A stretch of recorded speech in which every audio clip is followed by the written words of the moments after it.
तो आज से हम स्टार्ट करने वाले हैं कि एक्सेल। ठीक है, तो एक्सेल यूज़ करने के लिए हमें ना कुछ चीज़ें पता होना चाहिए, जैसे कि कट क्या कैसे का वर्क करता है, फॉर्मेट पेंटर कैसे करता है, इसके अंदर और भी इसके अंदर काफ़ी सारे फीचर्स हैं। तो इन सभी को हम वन बाई वन करके देखने वाले हैं। ठीक है, और तो स्टार्ट करते हैं। स्टार्ट करने से पहले ना रैंडम हमने यहाँ पे ना कुछ भी लिख लिया, जैसे मैंने यहाँ पे कुछ सीरियल नंबर लिख लिया, और उसके बाद यहाँ पे हमने नेम के नेम से बना लिया, नेम टाइप किया। नेम के बाद यहाँ पे हमने टाइप किया जैसे कि रोल नंबर हो गया हमारा। ठीक है, तो इस तरीके का ना हमने कुछ डेटा यहाँ पे एंटर किया। एंटर करने के बाद क्या है कि जो ये हमारा सीरियल नंबर है, ठीक है, एस नंबर हमने कर दिया, एस नंबर। ठीक है, ये हमारा सीरियल नंबर है। तो यहाँ पे ना सबसे पहले आता है क्लिप बोर्ड। तो क्लिप बोर्ड के अंदर जो है कट, कॉपी और फॉर्मेट पेंटर और पेस्ट। ठीक है, तो इसे यूज करने के लिए सबसे पहले हम किस पे क्लिक करेंगे, अपने सीरियल नंबर पे। तो सीरियल नंबर यहाँ पे ना खुद रैंडम यहाँ पे हम टाइप कर लेते कुछ भी। ठीक है, और नेम रख लेते जैसे राजू हो गया। ठीक है, या अमन हो गया। अमन के बाद रजत हो गया। रजत के बाद राहुल हो गया। तो इस तरीके से ना कुछ हमने डेटा यहाँ पे टाइप कर लिया, और रोल नंबर हमने कर दिया 001, ऐसे ही रैंडम हमने कुछ भी टाइप कर दिया यहाँ पे। टाइप करने के बाद जो है, जैसे मुझे करना है क्या है कि मुझे इन कट, कॉपी और पेस्ट का यूज करना है। तो उसके लिए हमें पहले उस डेटा को सिलेक्ट करना है जिसके ऊपर हमें वो प्रॉपर्टी यूज करनी है या वो फंक्शन हमें यूज करना है। तो उसके लिए हमने राजू को सिलेक्ट किया। राजू को सिलेक्ट करने के बाद हमने यहाँ से कट किया। ठीक है, तो अब यहाँ पे सिलेक्शन हो चुका है और ये कट भी हो चुका है। कट होने के बाद जैसे मुझे यहाँ पे पेस्ट करना है राहुल के जस्ट नीचे, तो उसके लिए हमने यहाँ पे पेस्ट किया। ठीक है, तो वो डेटा वहां से कट की होके और ये फिफ्थ नंबर पे ये आ चुका है। ठीक है, अब दूसरा क्या है, कॉपी। अब कॉपी के लिए हम जाते हैं कॉपी के ऊपर। अब यहाँ पे ना कॉपी किया, और जैसे मुझे 12 नंबर पे इसे पेस्ट करना है तो हमने पेस्ट कर दिया, तो ये जस्ट उसकी ये डुप्लीकेट बन चुका है। ठीक है, तो यहाँ तक समझ में आ गया। अब यहाँ पे आने के बाद जैसे मुझे क्या करना है कि इन फॉन्ट टैब का यूज करना है। तो हम फॉन्ट टैब का यूज करने के लिए सबसे पहले हम सिलेक्शन लेंगे। ठीक है, जैसे मुझे ऑल के ऊपर, सभी के ऊपर करना है एक साथ, तो हमें यहाँ पे क्लिक करना है। ठीक है, सिंगल क्लिक किया हमने। क्लिक करने के बाद जैसे ये क्या, टेक्स्ट का स्टाइल, यानी कि जो भी हम स्टाइल यहाँ से चेंज करेंगे ऑल ओवर पूरे पेज के अंदर वो चेंजेस होंगे। तो उसके लिए जैसे हमने अल्जीरियन पे क्लिक किया तो अल्जीरियन फॉन्ट आ चुका है। उसके अलावा जैसे मुझे एरियल रखना है तो एरियल पे मैंने क्लिक किया। या इसके अलावा हम जो भी फॉन्ट यूज करना चाहते हैं वो फॉन्ट हम यहाँ से यूज कर सकते हैं। ठीक है, जैसे मैंने एरियल ब्लैक किया तो एरियल ब्लैक यहाँ पे अप्लाई हो चुका है। अब नेक्स्ट क्या है, ये है आपको यहाँ पे 11 दिख रहा है। तो जैसे मुझे इन सभी का ना एक साथ जो है फॉन्ट का साइज इंक्रीज करना है, तो उसके लिए हम यहाँ पे जाएंगे, और यहाँ पे जाने के बाद आपको 72 तक दिख रहा है। इसके अलावा आपके पास में और भी दिख जाते हैं जैसे स्क्रॉल करोगे तो। ठीक है, तो यहाँ से आप इंक्रीज कर सकते हो। जैसे मुझे फॉन्ट कम करना है तो हमने 9 कर लिया। ठीक है, या मुझे 14 करना है तो हमने 14 कर लिया। तो इस तरीके से हम इसका फॉन्ट का साइज इंक्रीज कर सकते हैं। इंक्रीज करने के बाद जैसे मुझे वन बाई वन करके इंक्रीज करना है, जैसे इस पर क्लिक किया और इस तरीके से हमने वैल्यू इंक्रीज करी। इंक्रीज करने के बाद जैसे मुझे डिक्रीज करना है तो हम यहाँ से वैल्यू डिक्रीज करेंगे वन बाई वन करके। ठीक है, उसके बाद क्या है कि हमने ना अभी कुछ बेसिक चीजें देखी हैं। अब देखने के बाद जैसे ना हमें इसे बोल्ड करना है, इस 5 को हमें बोल्ड करना है, तो बी पे क्लिक करेंगे तो ये बोल्ड हो जाएगा। इनफैक्ट वो पहले से ही बोल्ड है, तो इसका ना फॉन्ट थोड़ा चेंज कर लेते हैं। फॉन्ट हमने वापस क्लैबरी कर लिया। क्लैबरी करने के बाद हमने राजू पे क्लिक किया, और क्लिक करने के बाद हमने बी पे क्लिक किया, तो ये फॉन्ट थोड़ा बोल्ड हो चुका है। ठीक है, अगर ये आपको ना दिखे तो थोड़ा जूम कर लेते हैं इसे हम। और जूम करने के बाद जो है हमने आई यानी कि इटैलिक किया, तो ये थोड़ा सा कर्व हो जाएगा।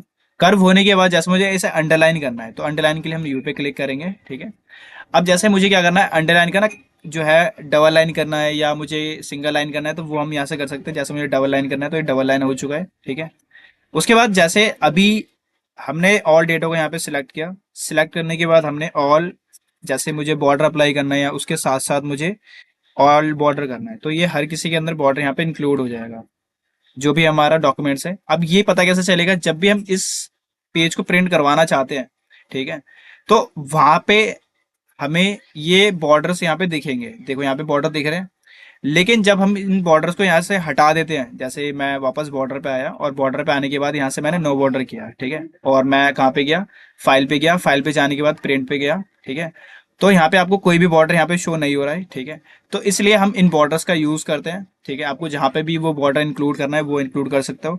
इनफैक्ट आप खुद से भी यहाँ पे बॉर्डर ड्रॉ कर सकते हो। ठीक है, बॉर्डर ड्रॉ करने के बाद जैसे आप मोर बॉर्डर पे गए, ठीक है, तो आप यहाँ से खुद से कस्टमाइज कर सकते हो, जैसे बॉर्डर का कलर क्या होना चाहिए, ठीक है, उसका स्टाइल क्या होना चाहिए।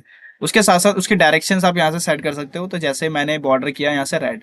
ठीक है, रेड करने के बाद यहाँ पे जैसे मैंने डबल लाइन लिया, लेने के बाद मैंने यहाँ से ओके प्रेस किया। ठीक है, अब वापस से यहाँ पे आए और हमने सिलेक्शन लिया, ठीक है। सिलेक्शन लेने के बाद हम गए मोर के ऊपर। मोर के ऊपर जाने के बाद बॉर्डर का जो कलर है वो हम चाहते हैं रेड, और रेड के बाद हमने यहाँ से लिया लाइन, ठीक है। लाइन लेने के बाद हमने यहाँ से ओके प्रेस किया, ठीक है। तो वो प्रॉपर्टी अब यूज हो जाएगी, ठीक है। अब नेक्स्ट क्या हमारा, कि जैसे मुझे किसी पर्टिकुलर एक सेल को मुझे हाईलाइट करना है, तो ये हाईलाइटर है हमारा या फिल कलर है। तो फिल कलर पे हमने क्लिक किया और जो भी हम इसके अंदर कलर फिल करना चाहते हैं वो कलर यहाँ से फिल कर लेंगे, ठीक है।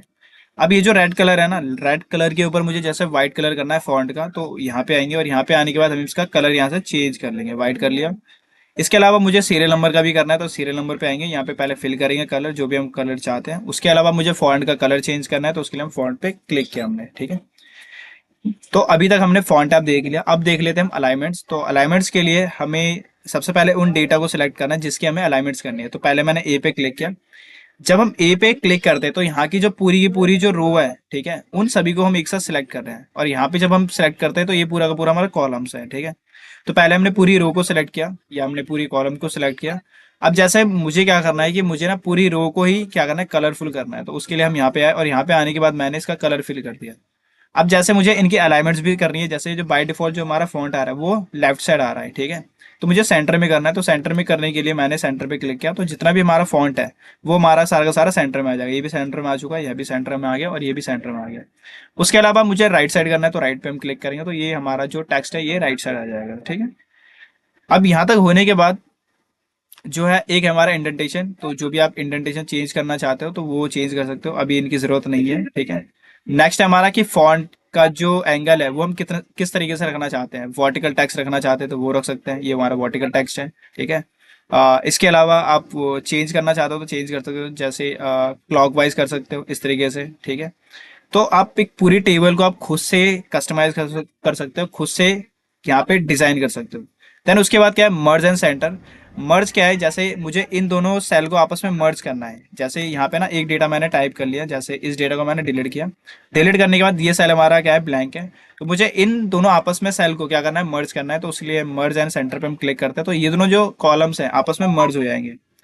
मर्ज होने के बाद हमने इसे सेव किया, तो सेव करने के लिए फाइल पे जाएंगे और जाने के बाद यहाँ पे ये ना सेव करने का ऑप्शन आएगा, सेव। और सेव पे जाने के बाद हम ब्राउज करेंगे। अब जहाँ पे भी उसे सेव करना चाहते हैं, तो मैंने फिलहाल के लिए सेव किया है इसे डेस्कटॉप पे।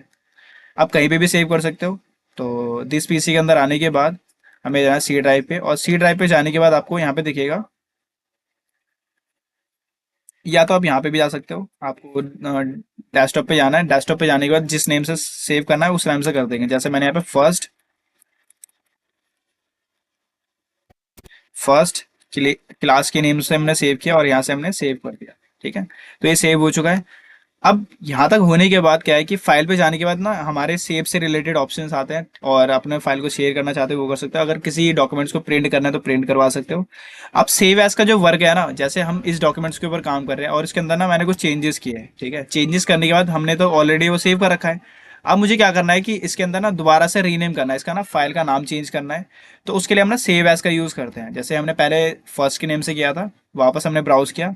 ब्राउज करने के बाद मैंने इसका नाम कर दिया जैसे सेकंड, या मैंने किसी भी नेम से कर दिया फर्स्ट वन, फर्स्ट के नेम से कर दिया। करने के बाद हमने यहाँ से सेव कर दिया, ठीक है। तो ऑलमोस्ट यहाँ पे समझ में आ गया होगा।